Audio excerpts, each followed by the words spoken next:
I got into kind of a freak accident. All right. What's up, guys? We're here with Matt Yun, local Queens boy, now teaches over at Spring Rock on Denton Avenue, right in New Hyde Park. So, Matt, welcome, the first official... Mark, thank you for having me. An absolute pleasure. Yeah, official guest on the podcast. So, maybe we'll start. You kind of give us a little idea, background. Yeah, so golf was never really my main sport growing up. Queens boy, I grew up playing a lot of handball, basketball, a little bit of baseball. I didn't really start golf until probably 14, like seriously. Wow. So like my dad's a big golfer, so he's like, why don't you try for the high school team? I was like, okay, yeah, sure. And then from then on, like I was like, oh, maybe I want to do this kind of like, for the rest of my life or as a profession, maybe possibly. So kind of threw like my whole life into it, after school, like no hanging out with friends, just range, then 9 holes, range, then 9 holes. That was my life for like 4 years in high school. Luckily played, I wouldn't consider myself like a good junior player. I wasn't very good at all. I think I just got lucky with a couple tournaments and like exposure. Found the right coach, played Division II at Nyack from 2011 to 2015. Also didn't have a very good college career the first 2 years.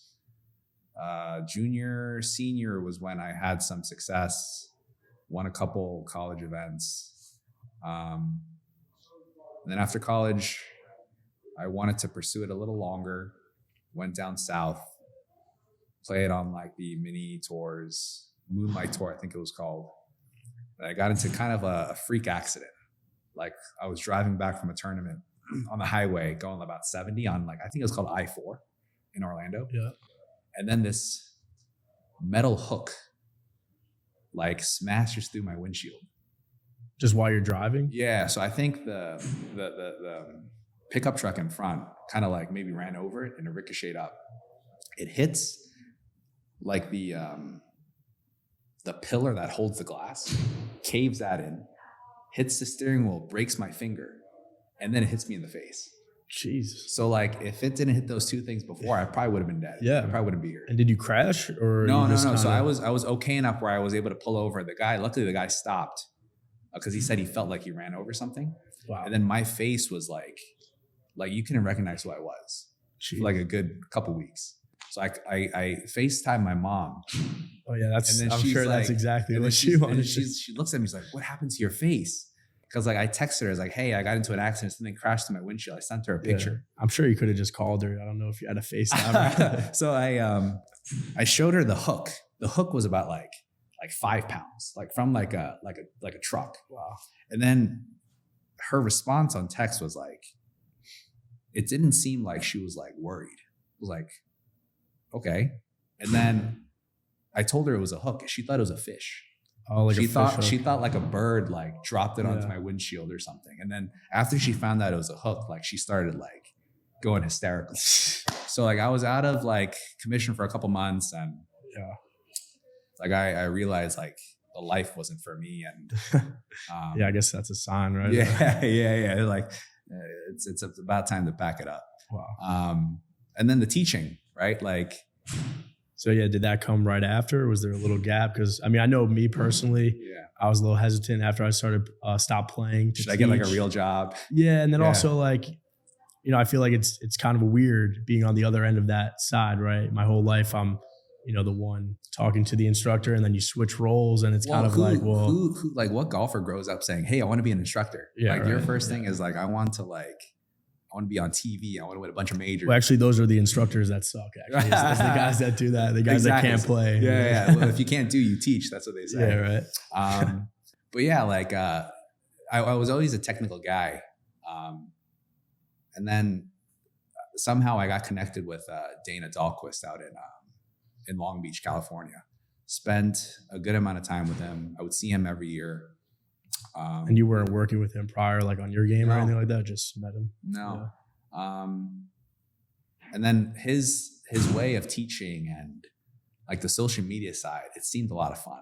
So I think I started teaching not because like I enjoy teaching, but like the social media side. Dude, I feel like those Cali guys, like you look at like Genghis, right? I feel like Cali is where these guys really started because they don't care out there, man. They're so chill. Yeah. Like they're just cool guys. I feel like North, especially Long Island, like they're very stiff. Like they don't really. It's very definitely a different vibe. Yeah, that's awesome. But yeah, like the social media side, it seemed a lot of fun. So I started like just posting myself swinging or like before and afters of like students, and I kind of kept it as like a journal. So how many followers do you think you had when you first started teaching? Like, I mean, I guess like coming from play, right? Like, were you kind of big already? Did you have that? Were you a few hundred? Like, I mean, because now we're at what, like 50K almost, right? It's close to 50, I think.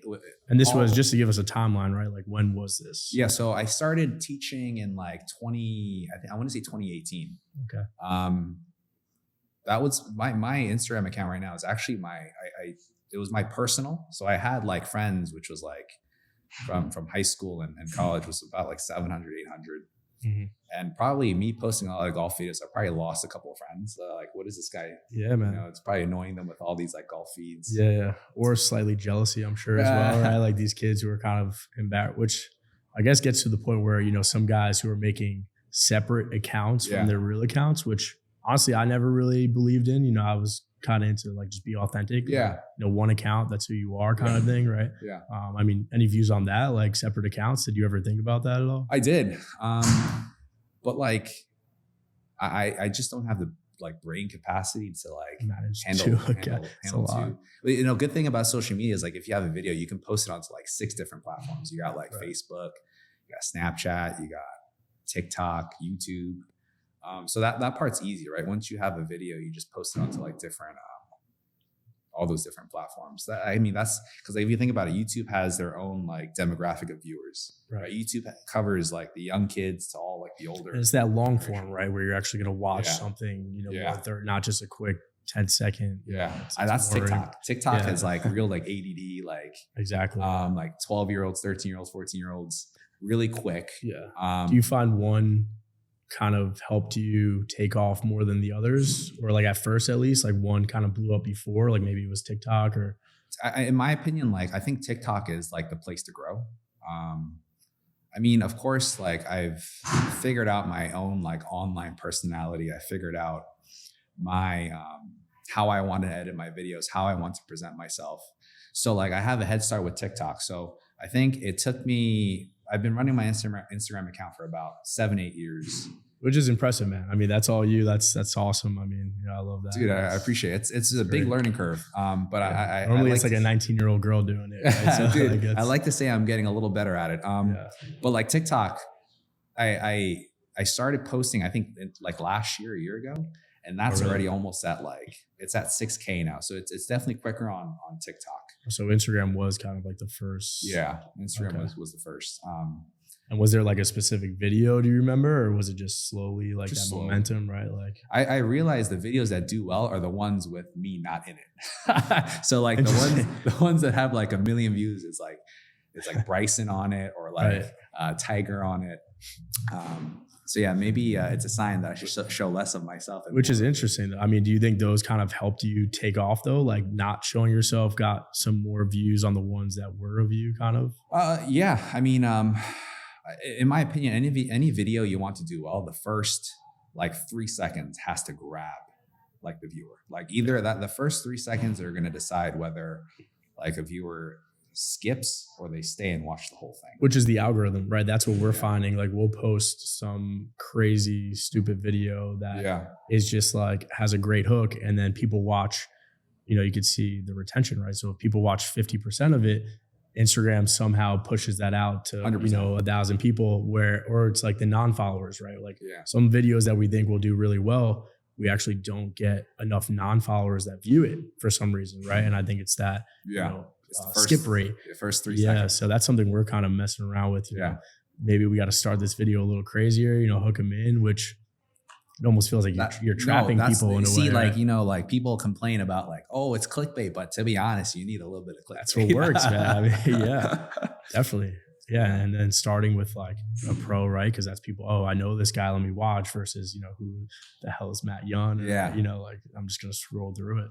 But social media is like, it's free advertising, right? Like if you're running any kind of business, like not using any kind of social media is kind of crazy in my opinion. Yeah, I mean, and it's background for your clients. Like, so for us, right, we have the local HQ, like that's how people kind of learn more about us. Like same for you, right? Like people, if I want to take a lesson with Matt, I'm going to look at his Instagram and see, okay, what has he been doing, right? So, I mean, do you have a lot of people that find you through Instagram first who come for lessons? Yeah. So I think as a golf instructor, traditionally it's like one-on-one, like in person. Yeah. Right. And you only have so much time in the day, right?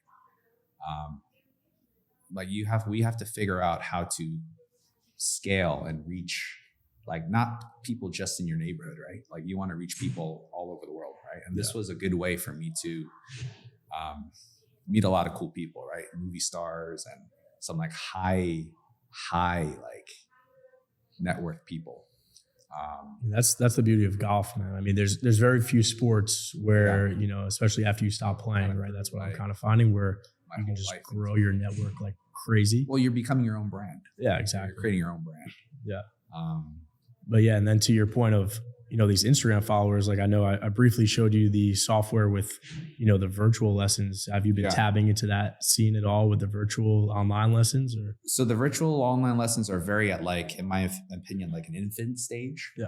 Like the way you do it is like you have a student send in videos, and then through FaceTime you'll watch them like perform their moves. And like you don't really see what the ball's doing. You don't see any kind of data. And then who knows if that was a good swing or not? Like one swing, that could be just a random swing where they were trying to do something different, or maybe, they knew they were sending it to you. So they waited like 10 swings to send you a good one, where most people don't know, like send me the shit swings because I want the bad ones. Right? So what you guys are doing here is crazy, because you showed me a little bit of it before the video, the live. It's cool. Yeah, it's cool. You can like be on camera with somebody and have them connect to your software so that every shot they hit shows on your screen and you can see all the data points. Yeah. Like, because you can see swing wise, but like you have to verify, confirm with the numbers. That's what the numbers do. So people that completely disregard data, like the old school teacher saying like, we don't need that, the ball is our best teacher.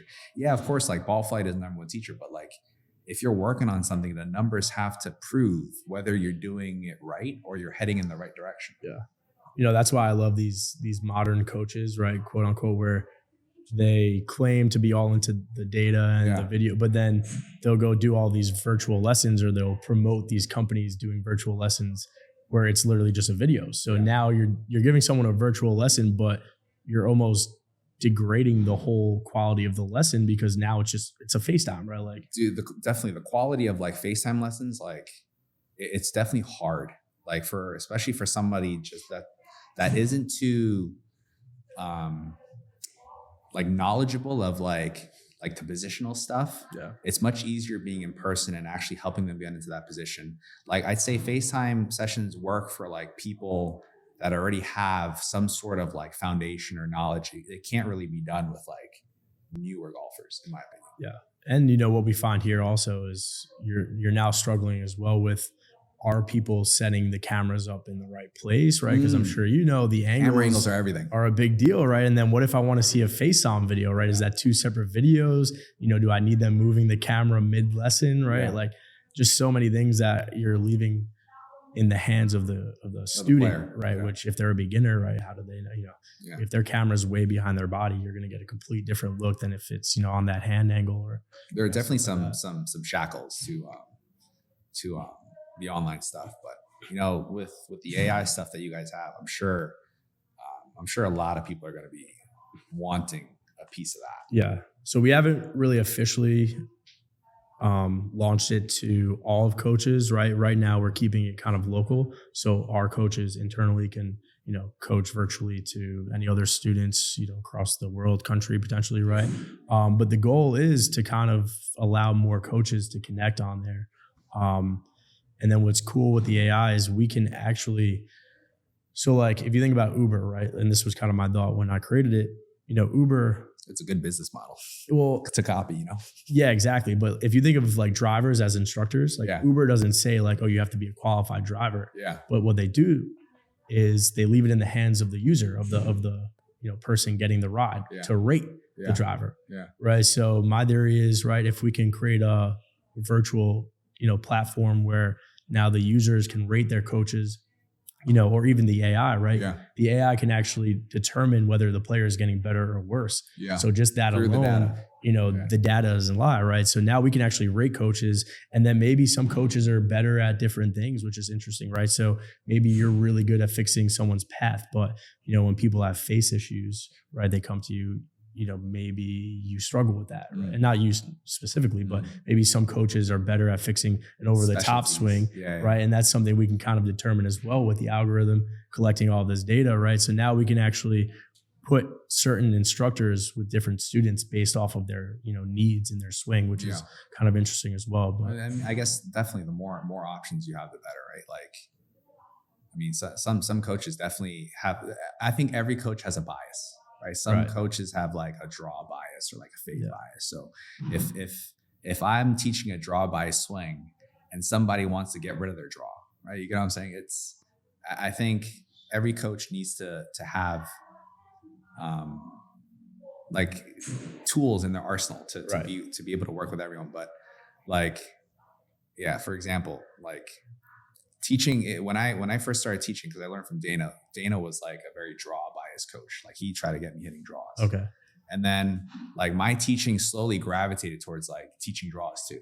And then when I first started teaching, like early in my career, somebody came in, hey, I want to stop drawing and I want to hit fade. I was like, oh God, what do I do? You know what I'm saying? Most guys actually on tour now, they're hitting cuts. Yeah. Like, the balls aren't even curving, right? So yeah, I mean, you have to kind of.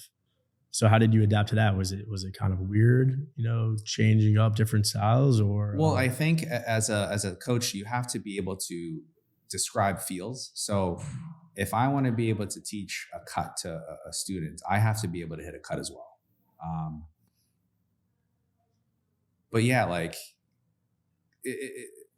I guess it definitely it was a big learning curve, but yeah, as you teach, like nobody is born a great teacher, in my opinion. Like you learn right as you go, and you learn to deal with different people. You learn how to, get your information out through talking to like thousands of people. When I first started teaching, I had such a bad stutter. And like, really? I felt like the lessons were going around in circles because I would explain something and like, this wasn't working. And then let's try this. But now like you go through all these like methods, right? Because I did the numbers. I think I give about like maybe 2,000 hours a year. So like after all those like reps, like, like what to say, and it's just very repetitive, right? Like yeah. I think I figured that out in the first 6 months of teaching. Like you're going to see the same 5 problems because time. there's like a law to the golf swing. Right? Yeah. There's a law to like ball flights and like. Right. Yeah. Not every drill will work with everyone, but I really like what you said. And that kind of gets into what we've been kind of promoting, here for our brand is if I'm going to teach someone to hit a cut, I want to hit a cut too. Right. Yeah. Which, how many coaches out there. Well, what if the student says, can you show me? What are you going to do? Like, oh, shoot, my arm hurts. This YouTube video. A little bit. Which, yeah. And like visually that helps a student a ton. Like I'll show students all the time just because them seeing it live is going to be way different than, me explaining it. Right. Sometimes you actually just need to see what it looks like. Yeah. Yeah. But yeah, if your coach isn't able to do that, maybe I'll show you a pros video on YouTube. But I hear of some coaches that that can't really hit a golf ball. No, there are some that I'm not going to mention their names, but I do. Some do come to mind, but I'm not going to mention anyone. And then it's funny because those are always the guys charging $200 a lesson, thinking they're the very best coach in the world. Very territorial. And then it's so crazy to me how there's still coaches charging $200 plus a lesson, but then they don't have a TrackMan. They're using iPhone still for the video, right? Like how are you, like you're telling me your brain is that valuable that you're going to charge someone that when these guys on tour are have all the gadgets are using and- cameras. You mentioned pressure plates before, which I'm definitely looking into. Those are huge. And again, it's just to kind of show that, okay, this feels like this, but then when we look at the data, you're actually doing this. Yeah, you definitely don't want to like overload students, but it's always good to have data, right? Yeah. Like there's some, like when you're teaching somebody new, like they don't need all the data. But No. if you tell them, hey, let's just focus on like hitting this number, like it just gives them like, first of all, like it shows if they're like actually doing it, if they're improving, right? But yeah, data, some people are good with more data. Some people don't work well with data, but data is important, right? Like it's, And even just for like, I use it mostly for comparing, right? Like, let's look at that bad swing. Let's look at the good swing. yeah. And it's very easy for me to say, okay, this is the swing where your path was plus, 7 degrees from the inside. And this is the swing where, you're basically neutral, 2 degrees, 1 degree, right? Like you see that on the video, but then just putting those numbers to it as well, right? Like that's something that connects with people. And then also, I guess, the video, right? If you don't have the video, you can't do that regardless. But, that's why with our software, right, we input all of the data, but then we really try to make it simple and just output the number one thing you need to work on. It's got to be simple. You don't want to golf is a stupid, overcomplicated game. You want to keep things as simple as can be. And what I found, and I'm sure like it's actually more valuable, and I guess the better coaches know this, right? It's more valuable what you don't say to the player sometimes. That is especially true to like better players. Like when somebody comes in and they're like a low digit handicap player, like they're good players for a reason. They got there because they do good things, right? Your job is to kind of like tell them what you see and offer like solutions or options that they can try out, right? You don't want to completely like have a good player come in and just like tell them to do this and change all this. That'll completely like destroy. Yeah, I've seen it happen plenty of times. And some coaches will just, your hips, your grip, they'll give the guy 5 different things. I might be guilty of that too. Early in my career, like, with like the following you have, people start to see and they have questions. They're curious, right? So you have like college players come in early in my career and like, you fall into like the trend of the golf swing, right? Because Instagram right now or social media at the moment is in this like, open up the chest and turn the pelvis and, keep looking at the angle. Everyone wants to be have a tour swing, right? So like, I'm guilty of that too. Cause like, I guess it's an easy way to teach. Yeah. I mean, if you look at Golf Tech, that's basically what they structured their whole business on, but at the end of the day, the changes have to be functional, right? You can't change something just because, hey, this guy does it. He gets the shaft at this angle, right? Like the change has to be like a functional piece. And going back to kind of what we're doing with the software and then, the virtual lessons as well, that's why we are trying to incorporate, that computer vision, 3D analysis of the swing with the club and the ball data, right? Because I think they do go hand in hand. And right now, I mean, and you could even throw in the force plates as well, right? I think all 3 of those combined with the video, that's how you get kind of a complete understanding of, okay, what's going on. But I think it all, like you're saying, I think it all does start with the ball and the club. Yeah. Right. Because I'm not going to tell you what you're doing with your body, right? If, I can't see what's actually going on when that club hits the ball, right? And the crazy thing is, right, like everything in the golf swing is connected, right? So if there's something wrong with the face, there's probably something going on in the feet, right? Like, let's say you're not braking or bracing as well. The face stays open. You brake a little too well and the face gets a little too quick. Like it's crazy how one little thing can affect like just a chain of different things. That's why golf is so hard, right, in my opinion. Yeah. So like nobody's ever going to be like, in my opinion, like a perfect teacher. You're just trying to, you have your set of like laws where like, hey, if somebody's coming a little bit steep, they need to get a little deeper. You have these basic laws and you start to see like, you get to a point where you see a guy walk in, he takes one practice swing and you say, hey, do you struggle with this? And they're like, how'd you know? Is your wrist left? Well, your head looks like this at impact. Yeah. So like, you see a bunch of these swings and then you start to catch it pretty quick. It's also the goals, right? Like if a guy just wants to break 80 or, maybe he just wants to play with his friends and not embarrass himself, Yeah. right? I'm not going to give him things that are going to transform his entire swing. I'm going to give him almost little tips that will just help him play better golf, right? And the big thing for like the viewers too, right? Like the coach is like 30% of the equation. The rest of the 70% is up to the player. Yeah. But you have these guys like come in We could talk for hours about this. they come in for a session and then they're like, why aren't I getting it? Dude, it's been like 30 minutes. Like, dude, give yourself some more time, you know? Or how about the 1 a week lesson where, oh, when's the last time you hit balls? Oh, at our lesson last week. I was like, all right. okay, So nice. you think, like, and that goes for everything in life, right? Like you're not going to do it just by, like, It's just reps. and that's where I think our software is actually helping, most of our clients and our members improve because they're getting more out of their practice sessions during the session and during when It's they're more hitting productive. balls, right? Yeah, because now they actually see each shot. Okay, this was Instant good. feedback.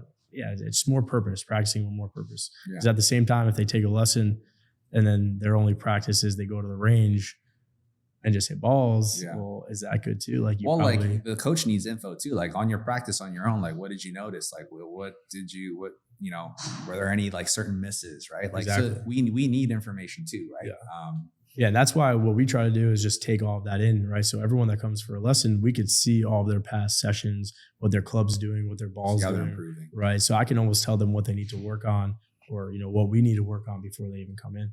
But, it's just, I think there still is a curve. And it is a shame that the pressure plates are so expensive right now because those They're I feel like, 30 grand. oh my God, it's insane. Because I think those would be really cool. I've used them, right? Have you used them yourself? I'm a big, I've been more on the GASP system. Yeah. Yeah. Exactly. I haven't been on That's the one Cat Bryson much. uses, right? I think so. Okay. Yeah, I think so. Yeah. I mean, it's cool, but yeah, just for that price, maybe in a couple of years or so it'll come down, but that's everything in golf. Everything just gets super. It's honestly insane how expensive it is. Kind of want to get back to the Instagram though, real quick, because I know you're just banned, right, from Instagram. Permanently. So I heard it was nude stuff, but It was like I post a lot of juniors and like high school kids, and one of the crazy thing is they don't tell you exactly why. They don't tell you the exact thing you said or the post that got flagged. So what happened? You just woke up and it was just gone. Yeah, like I got an email saying, "Hey, you're not following community guidelines, and we've decided to So they temporarily ban you first. That happened to me, and then you would think that they would tell you like it was this, fix it. Okay, unbanned. Okay, I'm good. But then they don't tell you anything. Second ban, and I unbanned again, and then the third one is a permanent. Oh, so this happened twice before, like temporarily, and then the last email was like you're banned permanently. And it was for the same reason? Same reason. Wow. And then I have friends at Meta that submitted internal tickets. Mm. And they all got declined, saying that the ban was legitimate. Wow.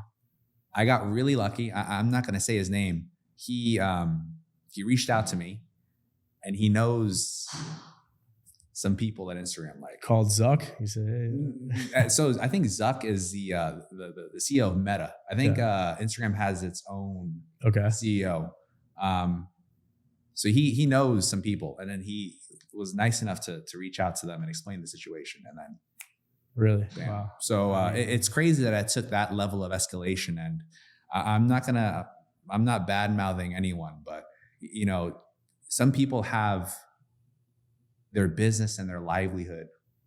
Yeah, I mean that's kind of depending on that's that, literally your whole business, right? Yeah. So like I have all these contacts that I've built up in almost a decade, and all that just like vanished. Wow. So like that really like changed my perspective as to like I can't really rely on other companies or other people. I have to really try and like be a little bit more decentralized.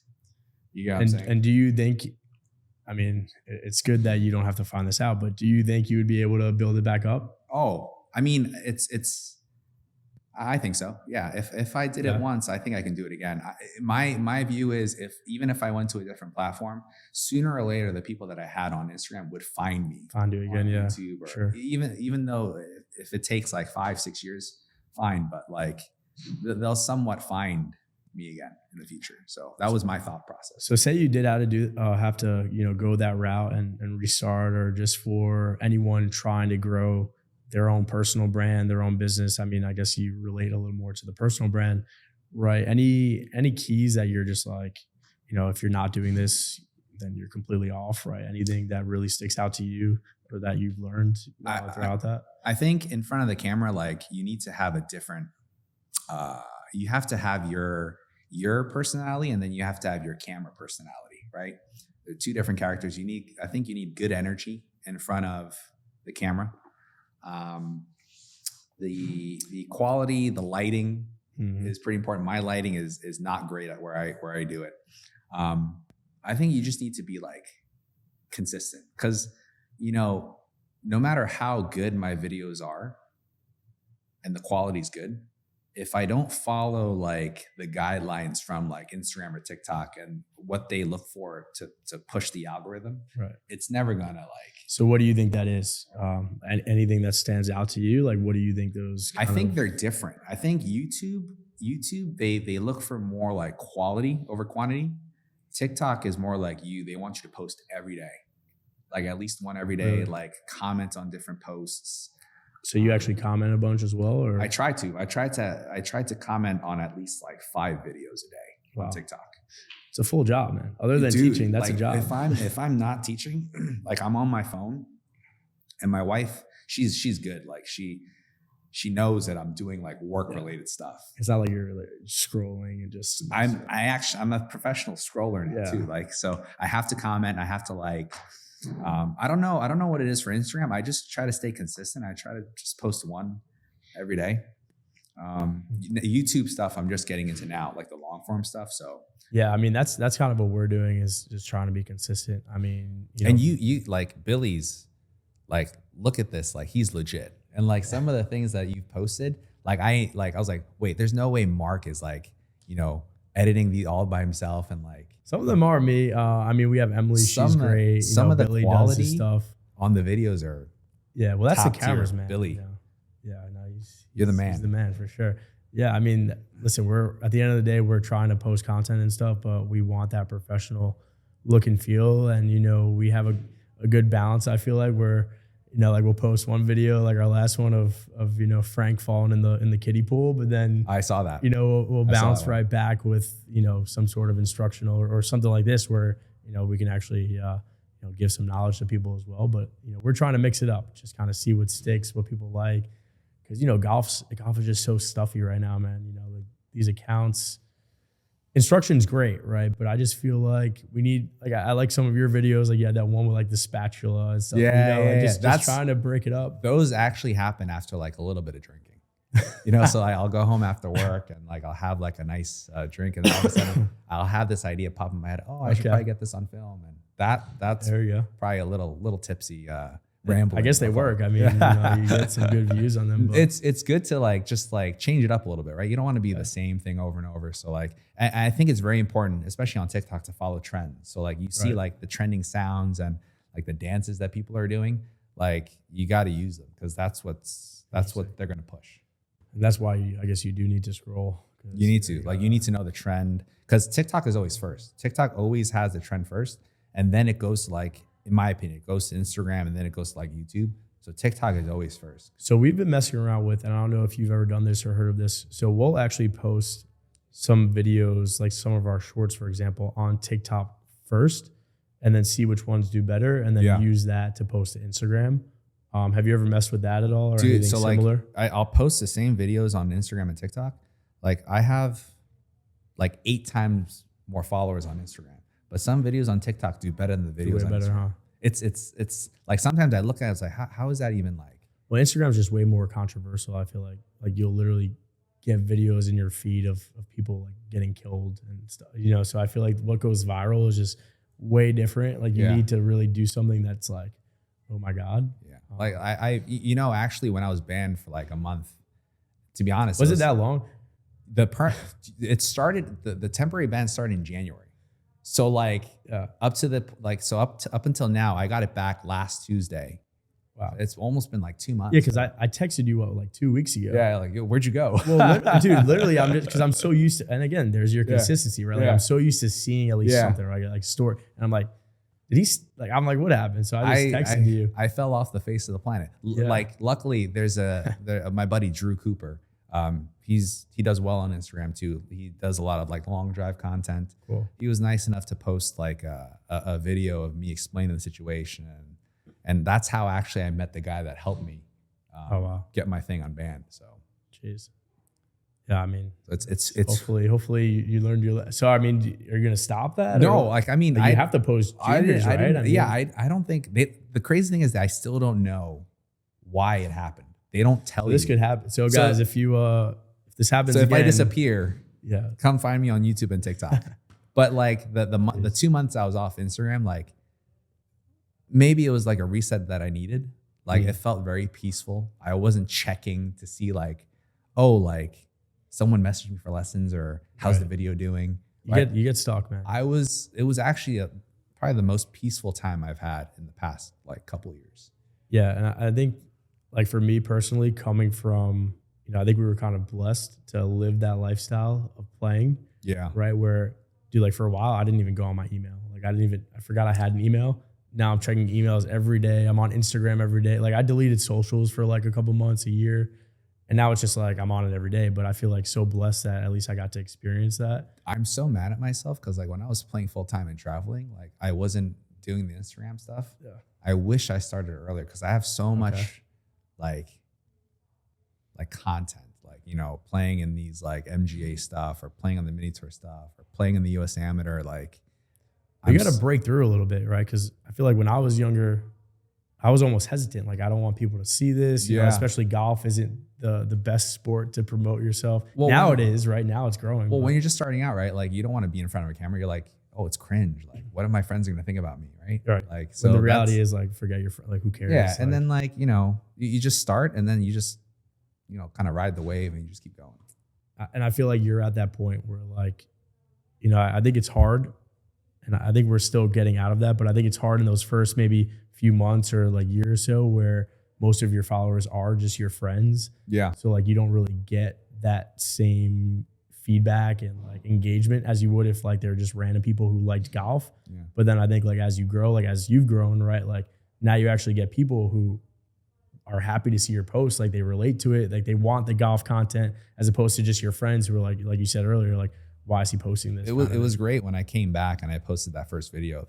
I had sitting in the stool, bro. I that was fun. I had hundreds of messages saying, "Hey, we had no idea what happened," and it was just good to know that I had that kind of support. Not just for golf, but like me as like a person, like that I'm doing okay in life, that I'm still alive. It was good to see that kind of support. Yeah, I mean, listen, you're touching 50,000. I mean, that's the other thing about Instagram. You don't realize how big that number is, but like you put 50,000 people in a room. You get kind of like in the beginning, like when you first hit your 10K, you're like, wow, this is amazing. I'm famous. But then now you get to a point where like, I want to like reach more. I know it's a good amount, but like it.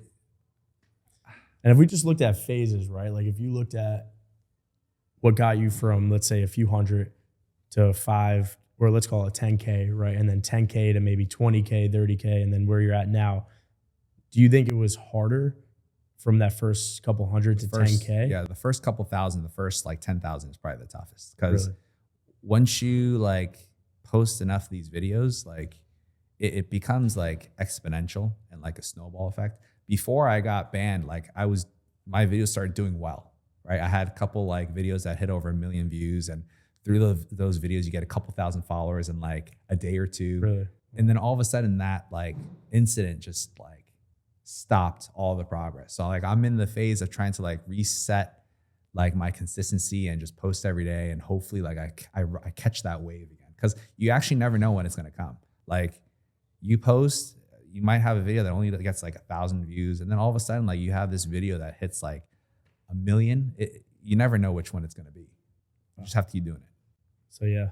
And then it's just easy. Yeah, Easier. easy. Easier. Don't worry, guys. After 10K, it gets Easier. easier. Easier. I mean, yeah, we're just. So I mean, just kind of closing thought. What do you what would you say if there was one thing that got you from those few hundred to that 10K, whether it's just consistency or the content you were putting out? What would that one key be? I think you just have to have like fun with it. I think you need to be fun, right? Like there's plenty of videos out there like, hey, like you want to feel this, you want to feel this. If you can throw some like color into your videos and like, you know, throw a couple memes Or a spatula. yeah, a spatula, or throw some meme sounds Yeah. of like, you know, whatever's trending right now. Like, I think it makes it a lot more fun, and it makes it more fun for me too, right? I almost think of myself as not just a teacher now. I almost see myself as like, I wouldn't call it an artist. It can't be an artist, but like To a part. a director, right? Of trying to make these like fun, like videos. Scenes You're a producer, man. That's what it is. You're producing your own image, your own content. at a right? to a certain level, right? Like it just make it fun, have fun with it. Because if the viewers see that you're having fun with it, like they're gonna enjoy it too. Right? As long as you're like genuine and you have like the best intent, right? Just have fun. I'm having fun with it. It's gotten to a point where like, you know, it's a little tough now, but I'm still trying to have fun with it. Love it, man. Yeah. Well, yeah, hopefully, you know, we can get you in here maybe for a clinic or something. We can get We'll definitely do a clinic over here. I'd like to do one of these live at some point, you know, with Like some, live with lessons?